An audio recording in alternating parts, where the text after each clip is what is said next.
मेरा नाम करण है। पेशे से मैं एक ट्रक ड्राइवर हूँ। मुझे लंबे और दूर दूर के सफ़र तय करना बेहद पसंद है। आज मैं आपको अपने साथ हुए खौफनाक किस्से के बारे में बताना चाहता हूँ, जिसे सुनकर आपका दिल दहल जाएगा। तो स्वागत है आपका खुद के यूट्यूब चैनल पर, जिसका नाम है कश्यप जी का तहलका। तो ज़्यादा देर न करते हुए शुरू करते हैं आज की कहानी, जिसका नाम है ट्रक ड्राइवर की आप बीती। तो हो जाओ तैयार डर से सामना करने के लिए। जय श्री राम। एक रात मैं सुनसान सड़क पर अपना ट्रक चला रहा था। मेरे आगे मेरे उस्ताद जी, जिनका नाम दिवाकर था, उनके साथ एक खल्लासी राजू, जो मेरा अच्छा दोस्त था, वो अपना ट्रक चला रहे थे। ये काम हमारा रोज़ का था। ज़्यादातर हमें रात में ही सारा सफ़र तय करना होता था। सर्दियों का मौसम चल रहा था, इसलिए रात में सफ़र तय करने में ज़्यादा दिक्कत नहीं होती थी। लंबे लंबे सफ़र तय करने में बहुत ज़्यादा दिक्कत होने लगी, क्योंकि उस समय खून जमा देने वाली ठंड बहुत थी। ट्रक चलाने में उस रात हमें बहुत दिक्कत हुई। हम लोगों को कश्मीर से केरल जाना था। सफ़र लंबा और थकान भरा था। हम लोग थोड़ा आराम कर लेते, जिस बीच हम खाना खाने रुकते थे। सब कुछ सही चल रहा था। उस रात हम लोग भूख से परेशान चले जा रहे थे। हमें कहीं कोई ढाबा नहीं दिखा था। हम सब बहुत थक गए थे ट्रक चलाते चलाते।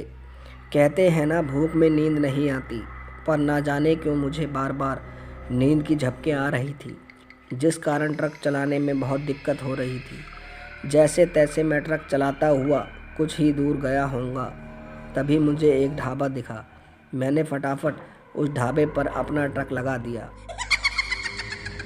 हम तीनों अपने ट्रक से उतरकर उस होटल में घुस गए। वो होटल बहुत ही पुराना मालूम पड़ रहा था। उस ढाबे में पड़ी कुर्सियाँ और चारपाई टूटी पड़ी थी, और हमारे अलावा उस ढाबे पर और कोई न था। बाहर चारों तरफ तक दूर दूर सिर्फ अंधेरा था। हम तीनों को ढाबे के पीछे की तरफ कुछ रोशनी दिखाई दी। हमें लगा शायद लोग ठंड की वजह से ढाबे के पीछे आग जलाए बैठे हैं। हम तीनों बाहर बैठे हुए ढाबे के मालिक को आवाज़ मारने लगे, कोई है क्या? 2-3 बार आवाज़ मारने के बाद अंदर से एक अधेड़ उम्र का आदमी आया और बोला, क्या हुआ? तभी मैंने बोला, अरे भाई, ये ढाबा इतना खाली क्यों है? कोई और नज़र नहीं आ रहा? तभी अधेड़ उम्र का आदमी, जो देखने में वैसे ही डरावना लग रहा था, वो बोला, क्या चाहिए तुम्हें? तभी राजू बोला, खाना चाहिए और रात में हम यहीं आराम करेंगे। वो आदमी हमें बोला, ठीक है, लाता हूँ खाना। तभी मेरे उस्ताद जी दिवाकर बोले, एक बोतल शराब का इंतज़ाम भी करके लाना। ये सुनकर वो आदमी चला गया। ठंडी हवा इतनी तेज़ चल रही थी जैसे हमारे शरीर पर कोई तीर से हमला कर रहा हो। तभी राजू बोला, यार, ये ढाबा कुछ अजीब नहीं लग रहा? हाईवे रोड पर होने के कारण भी यहाँ हम तीनों के बावजूद कोई और नहीं है। इससे पहले हम जिस भी ढाबे पर रुके थे, वहाँ पर कोई ना कोई खाना खाता था या आराम करता दिख जाता था। तभी वह बूढ़ा आदमी थोड़ी लकड़ी लेकर हमारे पास आकर लकड़ियों में आग लगाकर चला गया। हम तीनों यहाँ वहाँ की बात कर रहे थे। वो लकड़ियों की आग हमें बड़ा सुकून दे रही थी।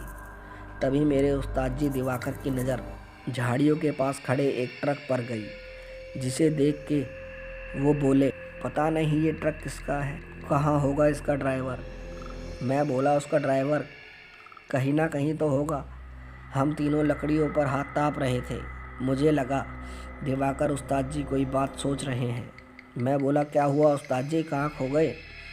तभी दिवाकर उस्ताद जी बोले, मुझे आज इस जगह का माहौल देखकर काफ़ी पुरानी अपने साथ घटी खौफनाक घटना याद आ गई। मैं बोला, बताओ उस्ताद जी, ऐसी कौन सी घटना हुई है आपके साथ जो मुझे नहीं मालूम?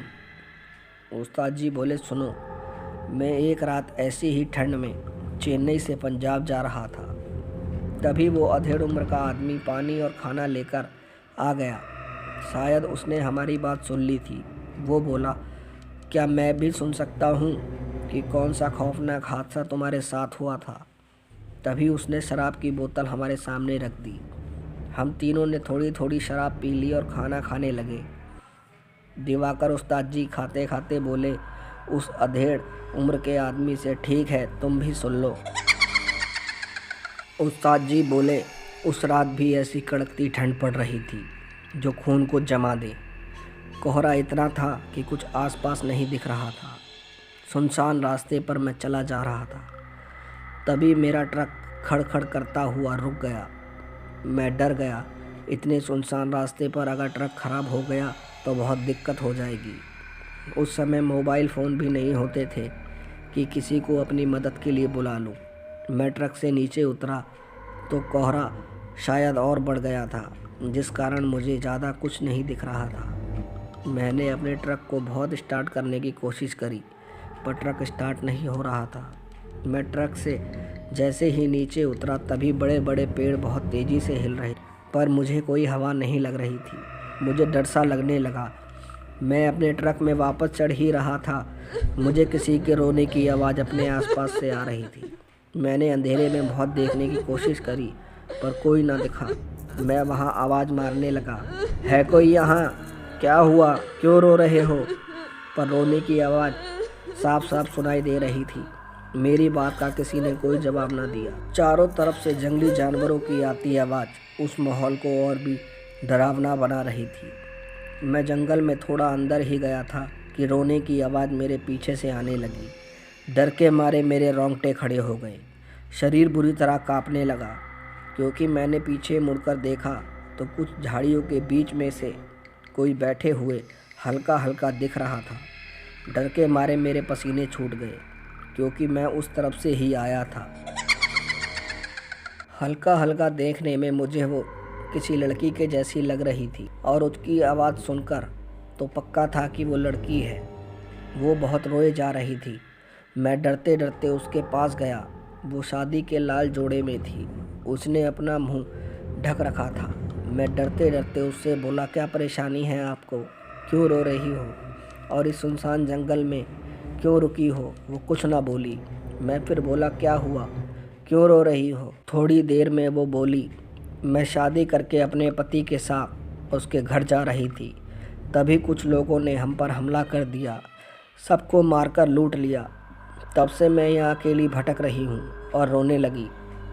मुझे लगा इस लड़की के साथ बहुत बुरा हुआ है, ये अभी तक सदमे में है, इसीलिए सुनसान जंगल में छुपी बैठी रो रही है। मैं उससे बोला, चलो मैं तुम्हें तुम्हारे घर छोड़ दूँगा, चलो मेरे ट्रक में बैठ जाओ। इतना सुनकर उसने अपना ढका हुआ चेहरा और ढक लिया, पर उसके काले लंबे बाल उसकी कमर से नीचे लटके साफ दिख रहे थे। मैंने उसको बोला, बाहर रुकना ठीक नहीं है, चलो ट्रक में बैठ जाओ। मैं ट्रक स्टार्ट करने की कोशिश करता, वो ट्रक के पास जाकर खड़ी हो गई। मैंने जैसे ही ट्रक में चाबी घुमाई, ट्रक फटाफट से स्टार्ट हो गया। ये देख मैं चौंक गया, क्योंकि इससे पहले भी मैंने ट्रक को स्टार्ट करने की काफ़ी कोशिश करी थी। मैं ट्रक की हेडलाइट जलाने लगा तो जल गई, जिसे देख डर के मारे मेरे रोंगटे खड़े हो गए, क्योंकि ट्रक की लाइट में मुझे वो लड़की बहुत ही डरावनी लग रही थी। अचानक उसे कोई ऐसे देख ले तो डर के मारे मर ही जाएगा। मैं ट्रक को स्टार्ट छोड़कर नीचे उतर गया। उसे देखकर मेरे रोंगटे खड़े हो गए, क्योंकि वो लड़की एकदम से गायब हो गई थी। मेरा डर बढ़ गया। मैं भागकर फिर से ट्रक में चढ़ गया। तभी मुझे लगा शायद दूसरी सीट पर कोई बैठा है। मैंने उस तरफ नज़र घुमाई तो डर के कारण मैं पीछे हट गया, क्योंकि वो लड़की न जाने कब ट्रक में आकर बैठ गई। मैं बुरी तरह से डर रहा था। तभी मैंने डरते डरते उस लड़की से पूछा, कहाँ जाना है तुम्हें? मुझे बता दो, मैं तुम्हें वहाँ छोड़ दूँगा। तभी वो बोली, यहाँ से चलो, ये जगह ज़्यादा देर रुकने के लिए ठीक नहीं है। करीबन 2 घंटे मैं ट्रक चलाता रहा। तभी एक चौराहे पर पहुँचा तो मैंने उससे पूछा, कहाँ जाना है तुम्हें? उसने तुरंत सामने की तरफ इशारा करते हुए बोली, सीधे ही चलते रहो। मैं ये सोच रहा था कि उसका पूरा चेहरा ढका हुआ है, फिर उसे रास्ता कैसे दिख रहा है। मैं उसी के बताए रास्ते पर करीबन आधे घंटे चलता रहा। मुझे अब आसपास का रास्ता साफ दिख रहा था। अब मैं सुनसान जंगल से बाहर आ चुका था। तभी मुझे एक ट्रक ढाबे के पास खड़ा दिखाई दिया। मुझे भी भूख लग रही थी। मैंने अपना ट्रक उस ढाबे पर रोक दिया। वो ढाबा भी ऐसा ही पुराना था जैसे कितने सालों से कोई ना आया हो। मैं जैसे ही नीचे उतरा तो चौंक गया कि मुझसे पहले वो लड़की मुझे ढाबे के पास खड़ी दिखी। मेरे साथ आज बहुत अजीब हो रहा था।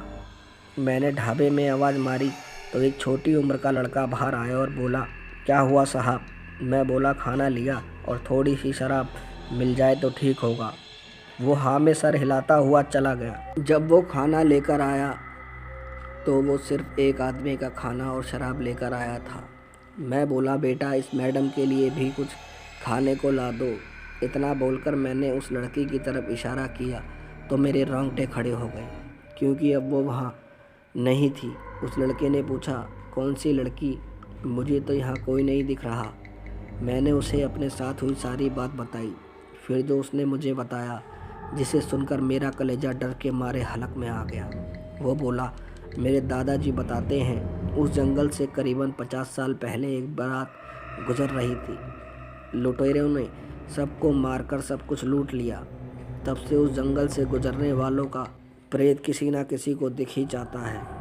आप खाना खाकर यहाँ से जितना जल्दी हो निकल जाओ, यही आपके लिए ठीक होगा। मैंने खाना छोड़ा और ट्रक में जाकर बैठ गया। ट्रक स्टार्ट कर मैं निकल पड़ा। घर पहुँचने के बाद मेरी कई दिन तक तबीयत खराब रही। तभी राजू बोला, उस्ताद जी इतनी खौफनाक घटना सुनकर मुझे तो डर लग रहा है। हम लोग उसी ढाबे पर खाना खाकर सो गए। बस दोस्तों, कहानी में इतना ही। इससे आगे की कहानी अगर आप सुनना चाहते हैं तो मुझे कमेंट कर ज़रूर बताएं। कहानी अच्छी लगी हो तो प्लीज़ चैनल को लाइक करें, सब्सक्राइब करें, शेयर करें। जय श्री राम, जय हिंद, जय भारत।